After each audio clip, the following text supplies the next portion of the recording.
think Matt LaFleur might actually be calling games more conservatively on purpose.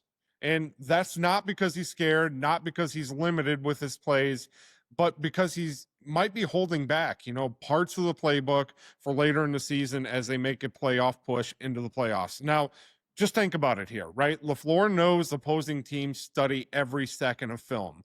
Why waste your best misdirections, your gadget plays, your unexpected tendencies in week 11, week 12, week 9, early in the season, when you can unleash them when the stakes are at their highest, right? And nobody has recent tape on them. Now, if the Packers are confident they are a playoff team, and it sure does feel like it, they're sitting at 6-3-1, saving the good stuff is actually a smart long-term play for the Green Bay Packers. Now, Yeah. you look at the offense the last couple weeks, it's more structure, more, foundational calls from Matt LaFleur, fewer surprise elements, a little bit less motion at the snap. It's steady, right? Nothing flashy about it, but it's also a little predictable. And I don't think that's by accident, right? I think there might be a little bit something to this if you think about it. And I'm not saying that LaFleur is sandbagging, right?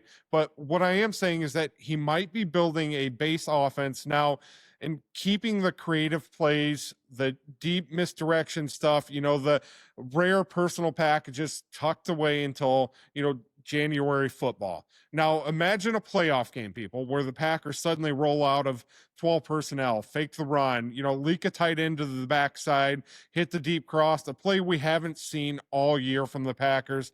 Teams wouldn't be ready. There's no film, a total surprise for the Green Bay Packers. And Bryson, honestly, with how banged up some of the offensive pieces are for Green Bay right now, maybe keeping things simple in November and unleashing the playbook later in January football heading into February might be the right move for the Packers as long as they're staying in the playoff race. So the question becomes, do you want to see the fireworks now out of the Green Bay Packers, or do you want kind of that ambush effect when the playoffs hit in January, right? I say later.